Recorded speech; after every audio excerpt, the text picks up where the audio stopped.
চারিদিকে ছোট বড় অসংখ্য পাহাড় টিলা, যতদূর চোখ যায় কেবল সবুজের সমারোহ। প্রকৃতি এখানে একেবারেই শান্ত, স্নিগ্ধ।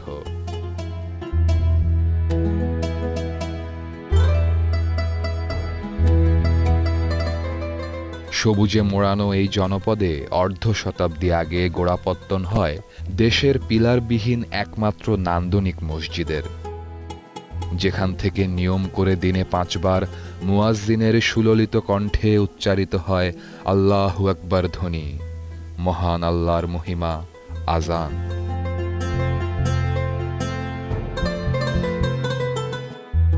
আনুষ্ঠানিক নাম কর্ণফুলী পেপার মিল কেন্দ্রীয় জামে মসজিদ বা কেপিএম মসজিদ, তবে স্থানীয়দের কাছে এর পরিচিতি বড় মসজিদ হিসেবেই।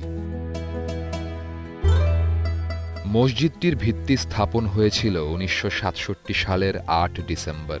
ভিত্তিপ্রস্তর স্থাপন করেন তৎকালীন পাকিস্তানের দাউদ গ্রুপ অফ ইন্ডাস্ট্রিজের চেয়ারম্যান আহমেদ দাউদ এইচকে এর মাতা হাজিয়ানি হানিফা বাই। মূলত 1959 সালে দাউদ গ্রুপের দক্ষিণ এশিয়ার সর্ববৃহৎ কাগজ কল কেপিএম এর দায়িত্ব নেওয়ার পর মসজিদটি স্থাপনের উদ্যোগ নেওয়া হয়।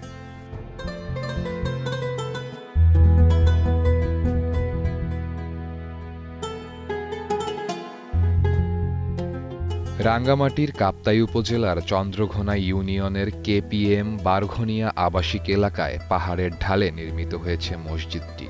নজর কাড়া বিশেষ স্থাপত্য শৈলীর এই মসজিদটি কেপিএম এর শ্রমিক কর্মচারীদের সুবিধার্থে নির্মিত হয়।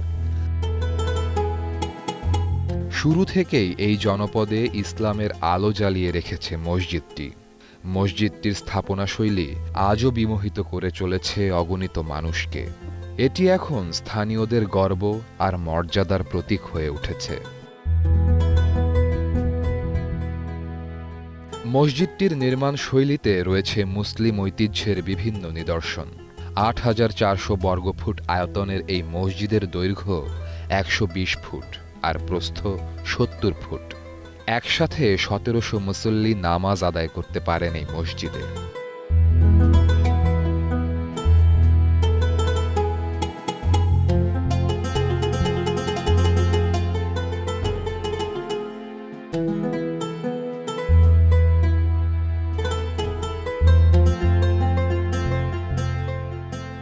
তবে মসজিদের মূল আকর্ষণ হচ্ছে মসজিদের 4 দেওয়াল ছাড়া মাঝে আর কোনো পিলার নেই।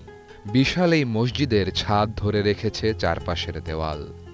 মাঝে কোথাও পিলার না থাকায় মুসল্লিরা যেখানেই দাঁড়ান না কেন প্রত্যেকেই খতিব বা ইমামকে বাধাহীনভাবে দেখতে পান।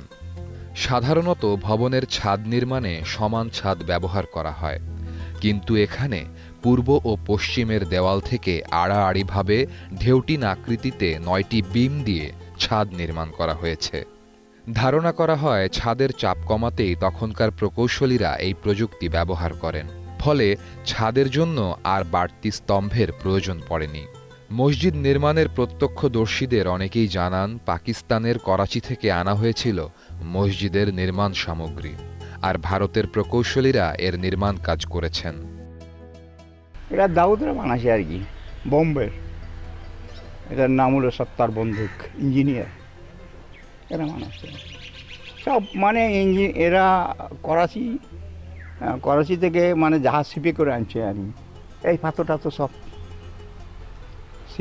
শিপে করে আনি তারা এরা বাংলাদেশে কোনো জিনিস লাগায় নাই তো, এখন না লাগাইতেছে। এটার উপরে ছাদটা ঢেউ সিস্টেম, টিনের মতন করে ঢেউ সিস্টেম করে এই ছাদটা তৈরি করে এটি বানাইছে। মাঝখানে কোনো পিলার নাই। এটাই একটা সৌন্দর্য, এটা একটা আশ্চর্য। অনেক লোক অনেক পয়সা খরচ করে এটা দেখতে আসে।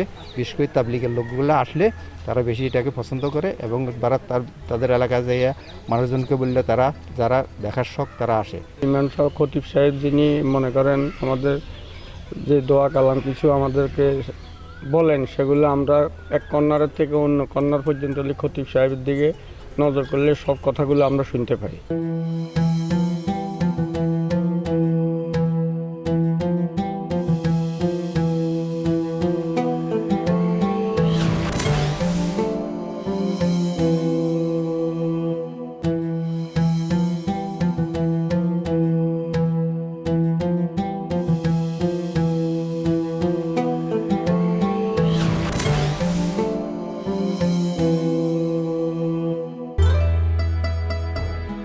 নির্মাণ কাজ শেষ করতে সময় লেগেছে পুরো 1 বছর।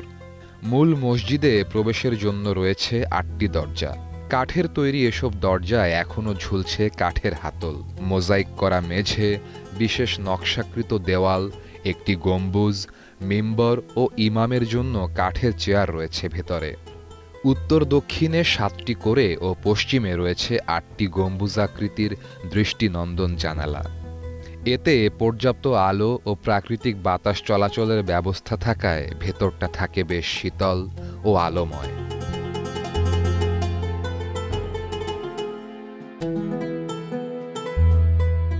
মসজিদের উত্তর দক্ষিণ ও পূর্ব দিক দিয়ে রয়েছে বর্গাকৃতির 3টি ভিন্ন প্রবেশপথ। এসব প্রবেশপথের প্রতিটির উপরের ছাদে রয়েছে 4টি করে অনুচ্চ মিনার, যেখানে স্থাপন করা হয়েছে মাইক। এদের মাঝে রয়েছে মাঝারি ও ছোট আকৃতির বেশ কয়েকটি মিনার। এছাড়া ছাদের 3 দিকেই গম্বুজাকৃতির ফলক মসজিদের বাহ্যিক সৌন্দর্য বাড়িয়েছে বহুগুণ। পূর্ব দিকে প্রধান ফটকের 2 পাশে রয়েছে মিনারের আদলে নির্মিত 8টি জানালা। লোহার গ্রিল আর কাঁচের ব্যবহার হয়েছে এতে। আল্লাহু ও মোহাম্মদ খচিত লেখা শোভা পাচ্ছে তাতে। মূল মসজিদের প্রধান দরজার উত্তর পাশের তাকে সাজানো রয়েছে পবিত্র কোরআন ও হাদিস গ্রন্থ।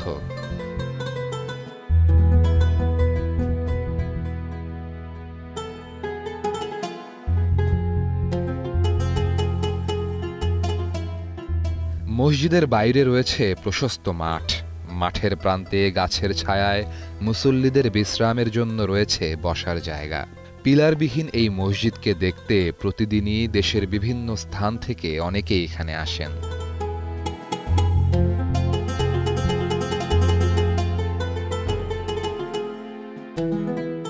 স্বাধীনতার পর কেপিএম কর্তৃপক্ষ মসজিদটির পরিচালনার দায়িত্ব পায়। দীর্ঘ সময় স্বাভাবিকভাবে চললেও কালের বিবর্তনে এখন জৌলুস হারাতে বসেছে খ্যাতি আর গর্বের এই মসজিদটি। বর্তমানে ঋণগ্রস্ত কেপিএমের প্রভাব পড়েছে মসজিদেও।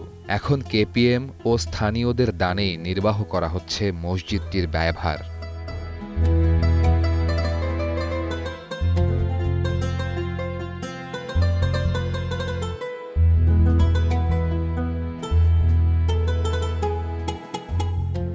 মসজিদটির স্বাতন্ত্র্য অক্ষুণ্ণ রেখে সংস্কার ও মসজিদটিকে প্রত্নতাত্ত্বিক নিদর্শন হিসেবে ঘোষণা দেওয়ার দাবি জানিয়েছেন স্থানীয়রা।